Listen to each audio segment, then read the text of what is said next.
Here with Hurricane center Seth Jarvis. Someone's got a birthday coming up. A little birthday boy action. How about that? Yep, I'm turning 22 now. I'm going my Taylor Swift year. Whoa, very exciting. You're an old late 21 turning 22. You've been in the league for too long to just be turning 22. Do you feel younger, older than you are? I don't know. I feel like I get younger every year. Like I feel like my maturity level goes down, but like you said, I've been in the league for a little bit, so it's been fun just being established a little bit. We also need to congratulate you. We got the latest All-Star fan vote numbers. You're first. You're leading the group. It looks like you're going to the All-Star game, buddy. Congratulations. You're lying to me because I seen the ones like 2 days ago. I wasn't even in the top 20. I was laughing right now. It's called a push. It's called an orchestrated push by our podcast. Yeah, we're pushing the agenda. We got it on the phone right here. It says number one. It says they're actually going to send other guys home to make sure you go. Mm-hmm. Oh, sweet. Yeah, they can take my Mexico trip. At least someone can enjoy it. Did you see the video of Oliver Bjorkstrand receiving the news that he was going? That was awesome. I like that reaction a lot. Is that the reaction you'd have if you had to cancel your Mexico trip? Would you be like legitimately devastated? Well, like mine's different because like he got like selected like because he's an all-star, like he has whatever good year, so they picked him. Mine's like a fan vote. So it feels a little bit different. Like I appreciate the fan votes, but like it almost doesn't feel like I earned it in a way. So it'd be probably a little different of a reaction. I'd be pumped to go, but I'd miss Mexico probably a little bit. So it's like when Mac Jones was a Pro Bowl player because like 400 quarterbacks passed away, or for whatever reason made Mac Jones a Pro Bowler as a rookie. So like if you're like, I don't know, if you're like playing the Oilers later in the season, you see like Zach Hyman, you're like, I got to show you respect because you're an all-star, but not like a real all-star. Just that you're just like a fan all-star. Congrats on winning the poputy contest, loser. Yeah, something like that. I mean, Hyman's having a great year though, so like he would earn it too. But Hyman's the best, and I saw whatever the updated vote was, and some guys get in because like Draisaitl, for example, he's like near the top of the list because like if you're having an all-star game, Leon Draisaitl has to be there. But for like fan vote sort of stuff, I like the idea of like the really good player who's going fucking nuts this year, like Zach Hyman, and like get those guys in there because who knows how many times it's going to happen. But Seth Jarvis confirmed not an all-star guy unless he is selected by who even does the first round? Is it coaches? I don't know. It's just a league selection. Not really sure who picks. There's like a committee with the league that does it. Committee with the league? Sounds a little fishy. Sounds like a lot of politics, if you ask me. Exactly. Yeah. Before we hopped on here, you quickly mentioned Twitter. I want to ask you, what's your experience been like with Hurricanes Twitter? Because I feel like that is the most deranged and insane Twitter fan base in all of hockey. So I'm just very curious as to what your own experience has been like on there.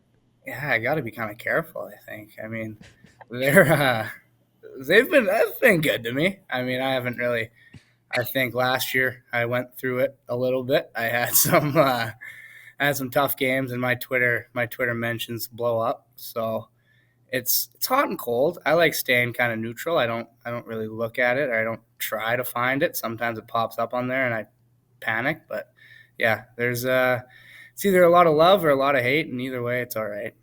You're young enough, probably that Twitter has kind of always existed in your sports fandom or something like that. Like, I don't know, like probably from like your early teens or whatever, part of being a sports fan was being on Twitter. A lot of players, like this is all so brand new and like they would never have to deal with any of this stuff. By the time you reach the NHL, was it like, oh yeah, like Twitter is just like a part of all this. So like, of course the team account is going to be weird as fuck. And of course, like the fans are going to be super emotional on there. Does it, like for that reason, is it actually like not too crazy? Yeah, like it's normal to me. I think to some of the older guys, it's still a little weird. It's still a little crazy, but I mean, like our team account chirps me. Like they come after me sometimes, which is fine. It's funny. I love it, but it's normal. It's nothing I haven't experienced or wasn't expecting. The NASCAR bobblehead thing. You're a NASCAR guy, or like you just like good bobbleheads yourself? Because that bobblehead is fucking choice.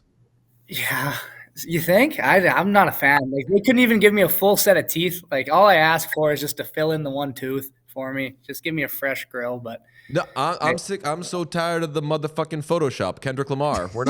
This isn't about gussying you up. Yeah, why don't you fix it first before asking anybody else I'm to fix trying it my for you? best. I'm working on it. I'm trying my best. I'm trying to fix it, but it's if you couldn't tell, it's going to be a long process. But you don't think it looks amazing? Like, and are you a NASCAR guy? I'm not a NASCAR guy. I do like to drive fast though, so that kind of is the same. But I think it's cool. The bobblehead's always fun, and to have a special theme one this time it is cool. Is anybody on the team NASCAR guy? Tony D'Angelo has NASCAR energy.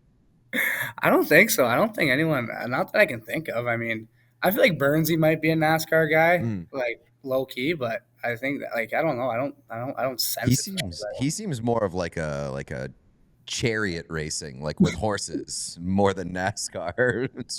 Just get him on a horse or something.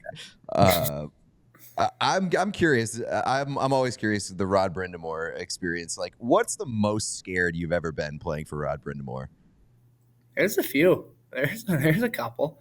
I mean, I think I've talked about before. He's just got this wicked stare that kind of stares right through you, burns a hole in you. I don't like it.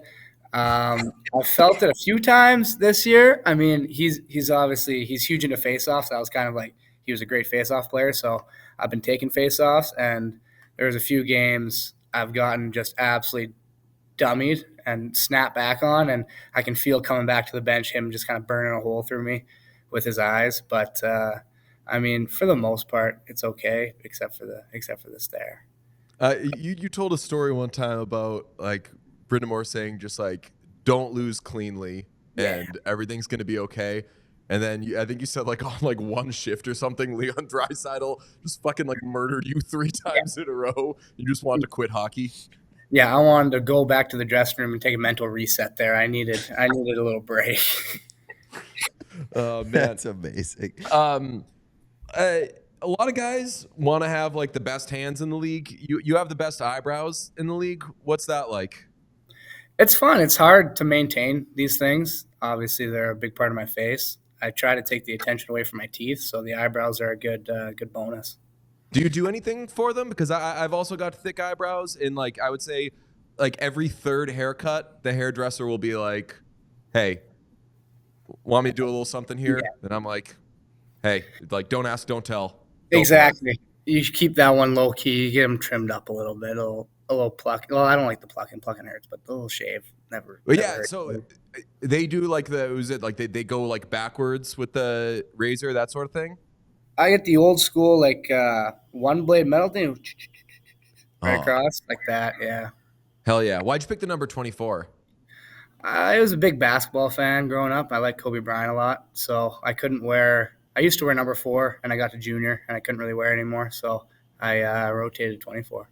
So if you're a Kobe guy, you're probably also a Tatum guy, who is the biggest Kobe guy because you're a Duke guy, right? Now you're connecting the dots a little bit. That's nice. Yeah, there you go. This is a smart podcast, man. We're extremely bright. We don't fuck around at all. I can tell.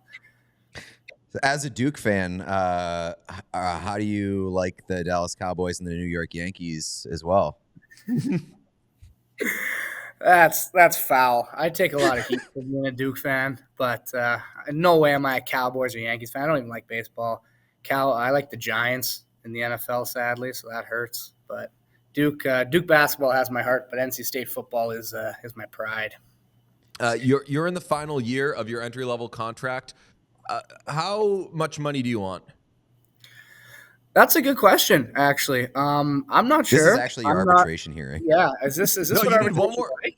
Do you need one more year to be arbitration eligible? I think I need a lot more years. I don't know how that works. Me either. You should represent yourself. We have that in common. Yeah, I'm going to start doing that. Yeah, but like how much money, like exactly? Like to the dollar? And years, yeah.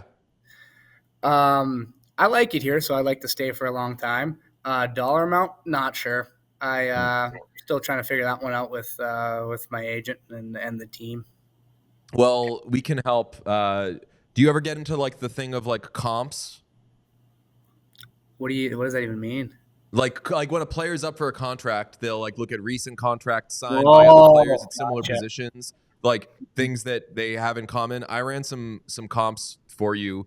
The closest comp probably is Seth Jones because it's a very Nice. similar name. He makes $9.5 million a year, which is really good. How about that? Yeah. Well, I think Fishy on our team doesn't even make that much money, so I don't see myself making that my next contract. That's your comp. Yeah, that's your It's just- comp. Like it's just business. Bring it to the You table. want to It's send that to literally the owner evidence. and the GM here? We can do that. That'd be fantastic. But We'll sit in for you. We'll be your new representatives. You're a right-handed center, right? Yeah, I can switch to D if they need me to. Right-handed D are valuable in this league. Well, I mean, the right-handed center thing is good because so is Nathan McKinnon, and he makes $12.6 million a year. Mm-hmm. Jack Eichel is one as well. He makes $10 million a year. Not bad. I ran your face through one of those celebrity lookalike things, and it says you look like LaMelo Ball. He makes $10.9 million a year. I can see the similarities. Your comps are good, dude. Comps are great. Sounds like you're going to be rich pretty soon. Seriously. You said before we got recording on here that you've seen Pete on Twitter before, which is wild because he's never on there.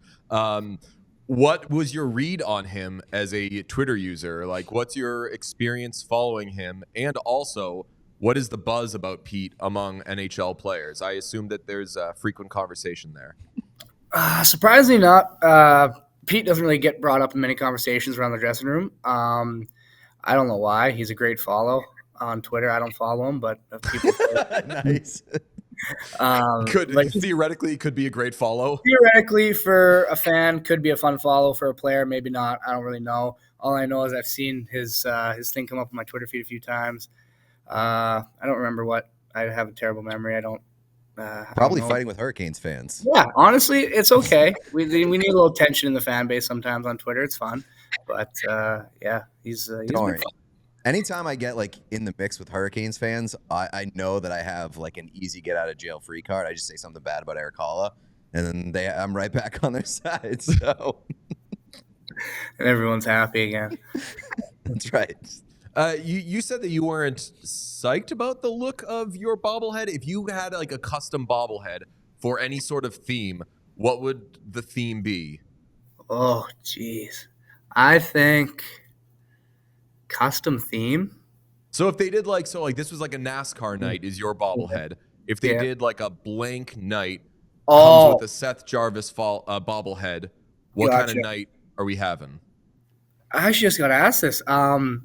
So earlier I said School of Rock because I watched that night before the game. Huge fan of Jack Black. More thinking into it now, I came up with Monsters Inc. I like Monsters Inc. a lot. I think it's a great series, great movie, Monsters University as well. So I think that'd be a cool like theme night. Just see everyone dressed up in those costumes, and I think it'd be fun. Are you like a Mike Wazowski? Are you a Boo? Who are you in that? Sully, are you kidding me? Fuck yeah. What kind of question is bro. that? Sully is the best. Yeah. You like is like Monsters Inc. a part of your childhood, or is this like a recent development for you that you just like recently This got is into? childhood, teenage life, Okay. adult life. It's followed me since I was about 7.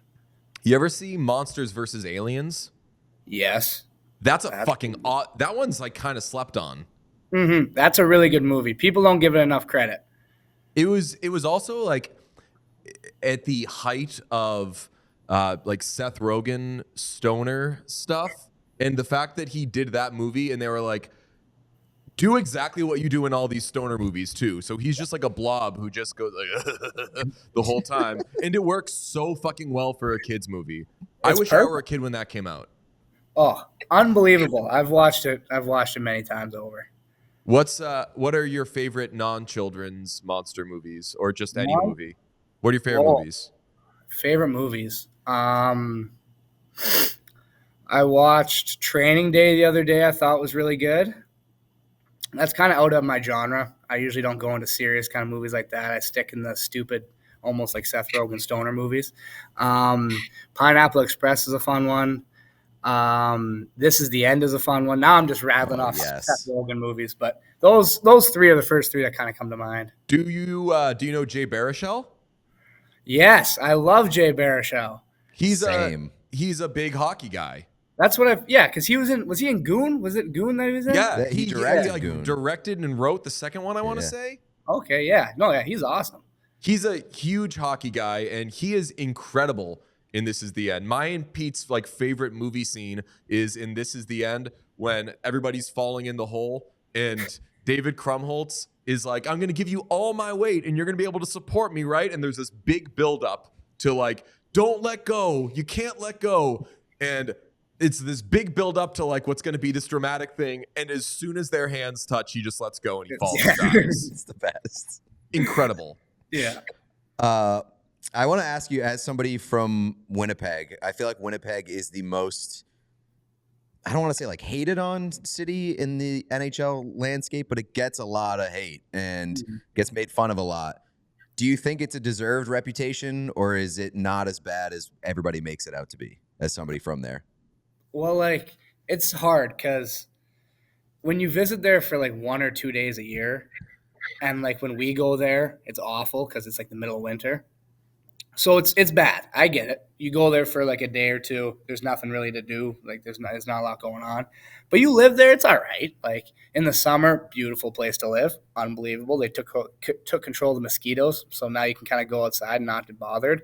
Winter, it's a little tough, but I think you got to experience, like you can't just be there for a day or two because then you're going to hate it. Everyone hates it. I get it. But if you live there a little bit longer, stick it out, you'll be all right.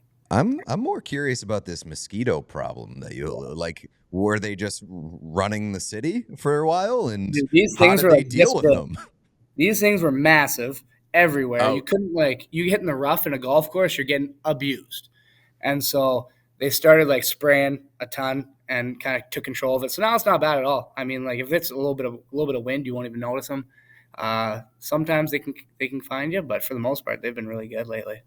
The Winnipeg thing is cool because I think you're the only player like in the NHL who we knew which team you were on before you did, because you were the remote draft and your service at your house sucked. So you learned it from the stream and your stream was delayed, right? Oh, I learned it from the TV, like beside me with all my buddies, like 15 seconds after I got drafted. Like it was a whole mess. Is there any guilt on your part for feeding into the narrative that Winnipeg doesn't have Wi-Fi? I know that I didn't know that was a narrative, and then I seen it like the day of the draft. Like something came off my Twitter about it, and then all of a sudden my Wi-Fi cuts out, and my brother goes to me, is like, "This isn't good." I was like, "Why?" He's like, "Well, everyone thinks Winnipeg doesn't have Wi-Fi." I'm like, "Fuck!" Like we have McDonald's Wi-Fi at my house, so it's awful. You said McDonald's Wi-Fi? It may as well be. Yeah, it's brutal. That's incredible. I also like that, like that ends up being like a source of shame where you're like, I'm an NHL player, dream accomplished. However, I have done irreversible damage to my home. They now think we don't have Wi-Fi. Exactly. And now everyone thinks we live in igloos. Yeah, it's terrible. It will take years to recover from this. Instead of a proud moment for the city and one of its children, they now have disowned you for furthering this narrative. Exactly. Do you guys have an airport? Because that's the other big knock against Winnipeg, is they don't have an airport apparently. Beautiful airport. It's got a Tim Hortons in it, so I mean, what more do you want? What do you do for Timbits? What's your favorite? We were at the Columbus location recently. We were going bonkers on them birthday cake ones. Birthday cake ones are really good. You can't go wrong with chocolate. The original glazed ones, I think, are underrated. I think people don't pick them enough. They're delicious. I think anything other than the coffee ones, the just dry brown ones, I think you're laughing. What do you do? What do they have in Carolina? Is that like Dunks area, or is it just like Starbucks everywhere, or what? I have no idea. What is it, brownie? Starbucks. I don't drink Damn. coffee, so I have no idea. You don't drink coffee? Like at all? No. No. That's interesting because now you go from like the funny guy in the NHL to like somehow you come off as more enlightened when it's like you have a sense of humor and also you don't drink coffee. Like you're like striking me as a scientist now, whereas before you're just like the fun guy on the team. How did you never drink coffee? Is it a fear thing? Like, I feel like you make fun of yourself for being annoying a lot. Or is there a fear for like, if I drink coffee and I get more caffeinated, I'm going to be unbearable for everybody else around me? I'm already unbearable, so it can't get much worse. But I hammer Red Bull like it's my day job, so I think that kind of cancels it out. I don't really feel the need to drink coffee. I don't like the taste. I'm kind of a coward, so I can't stand the taste of it. And See, interesting. I mean, I'm generally like crashing into the walls anyway. So like I've never tried cocaine before because I'm like imagining that. Have you? I've like No, already. don't answer that. What are your cocaine habits? No, like I've already got some. Like unfortunately, I've got like some light cocaine energy anyway. So I just don't see the need. So like with coffee, it's like I don't really need. I mean, Red Bull's no joke. Red Bull might be worse for you, in all honesty, but It has to be. Yeah, 100%. It's all right. And before the games, right? Like I know before the games, when I was first like around NHL stuff, I was shocked to see that like players were loading up and like pounding hot coffee before they'd go on the ice. I thought that was insane. I'd be afraid that I shit my pants. See, Fishy drinks hot coffee like right before the game, and I can probably count. I probably need 3 hands to count how many times I've knocked it over because I sit next to him and he gets mad at me every time. But I'm like, who drinks? Like he's drinking hot coffee. Like we're going out for warm-ups in like 10 minutes. He's hammering hot coffee, which I'll never understand. I think it's crazy too. But just seeing stuff like that makes me wonder what he's doing. I did hot coffee before spin class one time. You know what happened? After 20 minutes, I stopped. My stomach hurt. It was that's how do you fucking play I have no idea. The NHL, which is, I mean, God, that sounds. I love coffee, but it's like sludge. It's hot sludge, and you have to shit 20 minutes after drinking a cup of coffee. And like hockey is exhaust yourself as quickly as possible. Like there's a reason your shifts are like fucking 45 seconds long. Like you go as hard as you possibly can, then rest for a little bit. Then do it again. Like that sounds. I don't understand. Do you do Red Bull before you go out there? Oh yeah, a lot of Red Bull. Hell yeah. Are you like my body is a temple kind of guy? Because that doesn't seem like a Red Bull smashing Red Bulls. Yeah, Red Bull and would lend to Timbits. that. Yeah, you don't strike me as like a Nathan McKinnon, no sugar in this locker room kind of guy. Yeah, no, my body's more of a garbage can. I crush Red Bull. I've recently got on a little peanut M&M kick during the game, so I get a couple in my little cup in between periods to snack on. But it's been working so far. I've been working on my nutrition, but I can only do so much. Do you ever do peanut butter M&Ms? Oh, I've tried every M&M in the book right now. I'm locked in on caramel M&Ms, but yeah, peanut butter M&Ms are really good. I don't know who the NHL player is that's going to bring back cigarettes like in the locker room, but like I miss that era of the NHL, and I feel like you would be a good candidate to be the cigarette guy in the league. That would be a tough one to sell, I think, but I mean, stand on business, right? Just bring it back. Yeah. How can you know until you try it? Exactly. Maybe it works. Maybe it's kind of magical. I don't know. I mean, that would be wild because there's like so many themed days and nights and everything. Like, what if they did like 70s night for the Carolina Hurricanes doing 70s night would be the best because they didn't fucking exist. Whalers uniforms and cigarettes. Yeah, Whalers uniforms, and the media walks in. They're like, "Okay, the room's open. Every player is available." They're like, "What? Amazing!" And you're just all sitting there like drinking, smoking cigarettes. I feel like everybody gets mad at you guys when you wear the Whalers uniforms, so that would be a great way to win people over and get them back on your side. Be like, we're bringing back the Whalers uniforms, but also cigarettes. Lean and into booze. it. Do it. No half measures, Walter. Do the whole thing. Cigarettes. Just dive off the deep end. Yeah, cigarettes and beer in the locker room after that might be a good selling point. Okay, well that's the clip. We do you ever hear Wayne Gretzky talk about, like, my favorite part of the TNT broadcast is like they'll have their conversation and they'll like break down the game. Biz will tell a funny joke, and they'll be like, "Hey Wayne, you ever eat pizza during games?" And Wayne's like, "Buddy, yeah, I got 100 stories about how I would eat pizza during the game." And I know that like especially like playoff overtime shit, like you go in the room after and there's just like dead peanut butter and jellies and pizza all over the place. Is the eating kind of curbed a little bit during games these days, or are you guys just fucking going full Gretzky? It's kind of curved. I think, it's not quite full Gretzky, but like we played that 4 overtime game last year against Florida, and by like that second or third, there was boxes of pizza, like you said, peanut butter jellies everywhere. Like you were eating anything you get your hands on. So by that time, it kind of all hell breaks loose, and you can kind of eat whatever. But it's they try to keep it healthy-ish. You ever get self-conscious of your body playing around Rod Brind'Amour? I'm self-conscious of my body every day. Yeah, I just walk away and I feel awful about myself. I love that for you. But No, it's great. Rod's not like giving it to you guys, right? Like he's not like, hey, if my 80-year-old ass can do it, you can do it. Now get out there and win a fucking face-off against Leon Draisaitl. You said on another podcast that they set like the training standards for the Hurricanes around what Rod Brind'Amour can do in the gym, and that seems extremely unfair. Yeah, I'm pretty sure it is.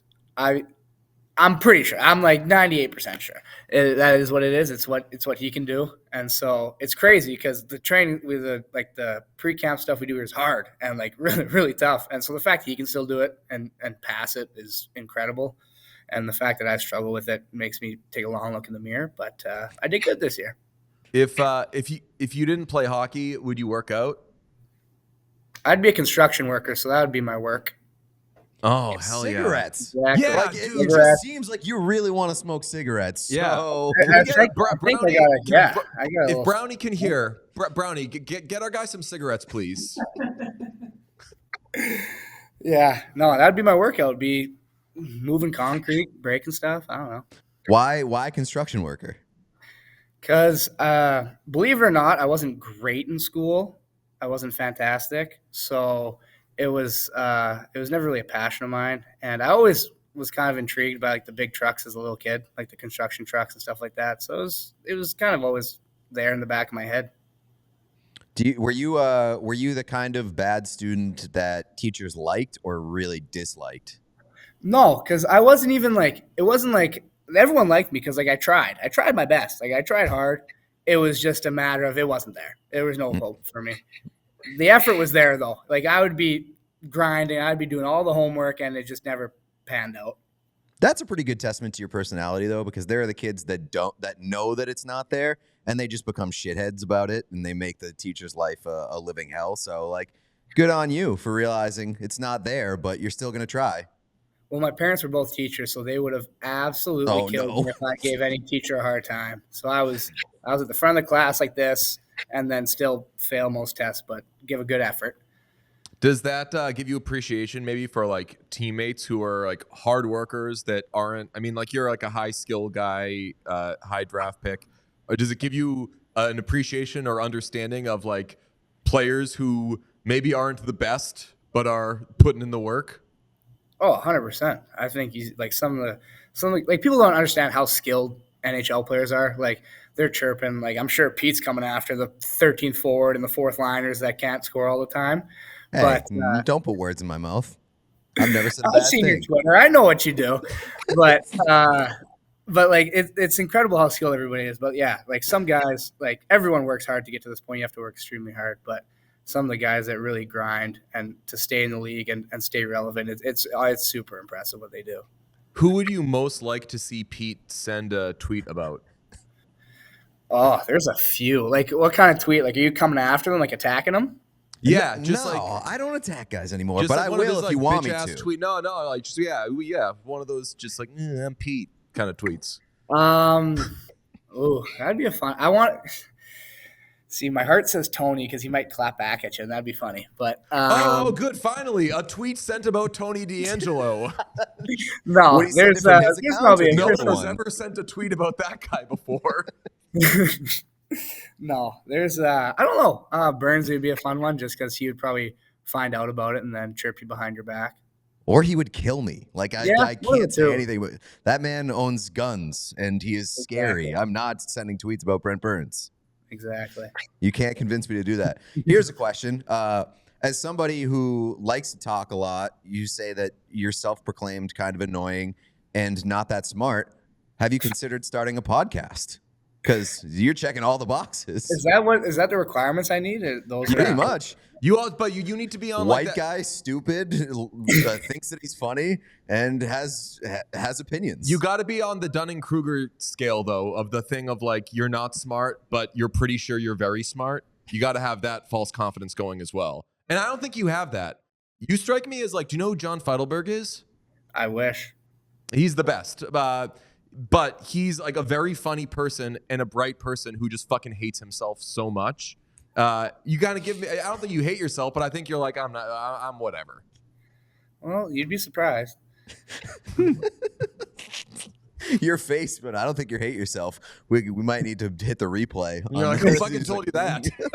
Where'd you get that from? I would say it's been great talking to you, and like, it's not bye, it's see you at the All-Star game. Yep. I hope you guys have fun there. I'll be in Mexico, probably on a beach somewhere. We'll see about that. Toronto has beaches. It'll be fine. Wow. You could.